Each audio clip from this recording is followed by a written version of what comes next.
Bienvenue dans cette nouvelle exploration. Aujourd'hui, on s'attaque à un sujet absolument fascinant.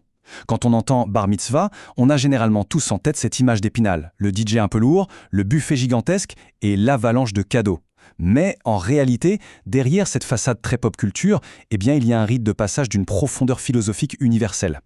Le but aujourd'hui, c'est de dépasser ces clichés et de décortiquer l'incroyable voyage intérieur que représente véritablement cette étape clé. Alors, entrons directement dans le vif du sujet. Le contraste entre ce qu'on voit de l'extérieur et ce qui se passe à l'intérieur est, disons-le, saisissant. D'un côté, on a la vision externe, presque superficielle, les fêtes somptueuses, la pression incroyable de devoir briller devant tout le monde. Mais si on gratte un peu, la réalité interne est radicalement différente. Il s'agit d'un véritable basculement de conscience. On parle ici de prendre ses responsabilités personnelles, de se connecter à une mémoire ancestrale. Ce n'est pas juste une journée de fête, c'est une transformation intime et silencieuse qui dure en fait toute la vie. Ce qui nous amène à notre première grande partie. Au-delà de la fête, le vrai sens du seuil. Le terme en lui-même, bar mitzvah, se traduit littéralement par « fils du commandement ». Mais attention, ça ne veut absolument pas dire qu'on se transforme par magie en adulte accompli du jour au lendemain. Pas du tout. Ça signifie simplement que la communauté a désormais confiance en cet individu pour entrer dans le monde de la responsabilité consciente et du choix éthique. C'est un peu comme, comme remettre les clés d'une voiture. On ne suit plus aveuglément le trajet imposé par les parents. On prend enfin le volant de ses propres décisions morales. C'est un grand saut. Et ce grand saut se fait à un âge bien précis. 13 ans. Pourquoi 13 ? Ce n'est pas un anniversaire choisi au hasard, loin de là. C'est vraiment le moment identifié pour un changement cognitif majeur. C'est le passage de l'instinct pur à la réflexion consciente. L'âge où le discernement s'éveille pour de bon. Et d'ailleurs, regardons de plus près la symbolique de ce chiffre 13, qui est fascinante. Ce n'est pas un chiffre de malchance, au contraire. Il représente avant tout l'unité, les 12 tribus d'Israël réunies autour d'un centre commun, donc 12 plus 1.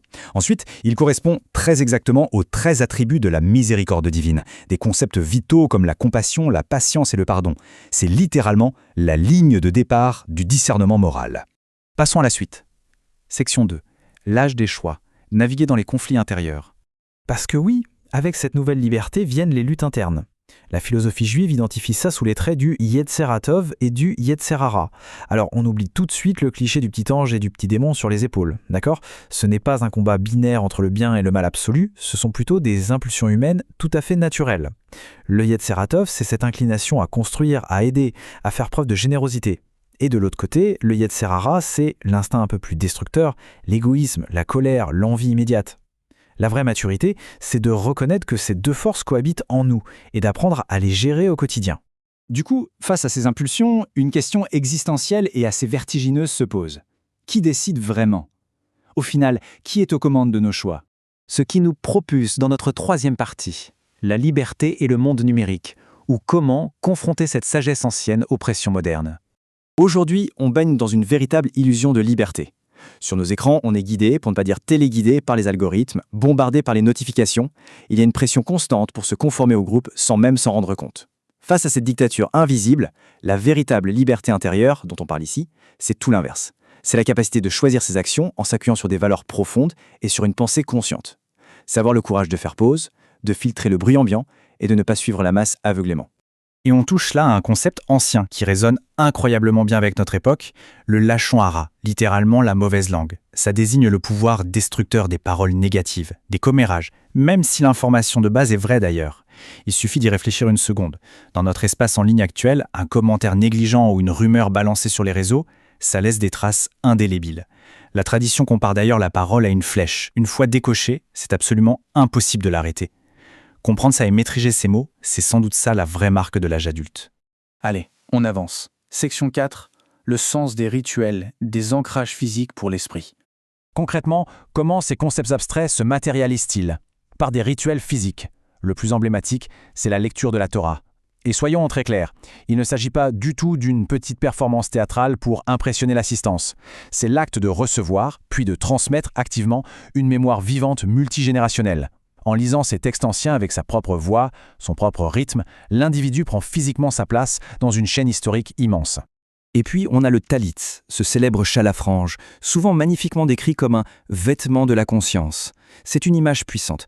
L'idée, c'est que c'est une sorte d'abri intérieur portable. Dès qu'on s'en enveloppe, ça crée un espace physique et surtout un espace de silence. À notre époque où le bruit de fond et les notifications ne s'arrêtent jamais, avoir ce refuge intime pour se recentrer, loin du regard des autres, c'est juste vital. Et ça illustre brillamment un autre rituel tout aussi marquant, la pose des téphilines. On place une boîte sur le bras non dominant, souvent le plus vulnérable. Ça symbolise l'humilité et le fait que nos actions doivent être guidées par les émotions justes, puisque ça pointe vers le cœur. L'autre boîte va sur la tête, le siège de l'intellect, de la réflexion et de la pensée consciente. C'est une manière incroyable d'aligner la tête, le cœur et les actions physiques pour s'assurer que la pensée dirige toujours les gestes au quotidien. Ce qui nous amène à notre 5e et dernière partie. Titre: Réparer le monde. Sous-titre: Le but ultime de la tradition. On entend très souvent parler des mitzvot, les commandements, comme s'il s'agissait de contraintes lourdes et pesantes. Mais cette analogie avec la musique change complètement la donne. Un musicien répète ses gammes inlassablement, avec une rigueur absolue. Pourquoi ? Pas pour s'enfermer, mais pour maîtriser son instrument et pouvoir enfin improviser avec génie, atteindre une vraie liberté créative. Eh bien, les mitzvot, c'est pareil. Ce sont des pratiques structurées qui forment le caractère. Elles ne nous enchaînent pas, elles nous libèrent, pour nous permettre d'agir avec justesse et beauté dans le monde. Et c'est précisément là que réside l'aboutissement de ce grand voyage, le tikkun olam, la réparation du monde. Toute cette démarche introspective, ces luttes internes, ces rituels, ça ne doit surtout pas rester confiné entre les murs d'une synagogue.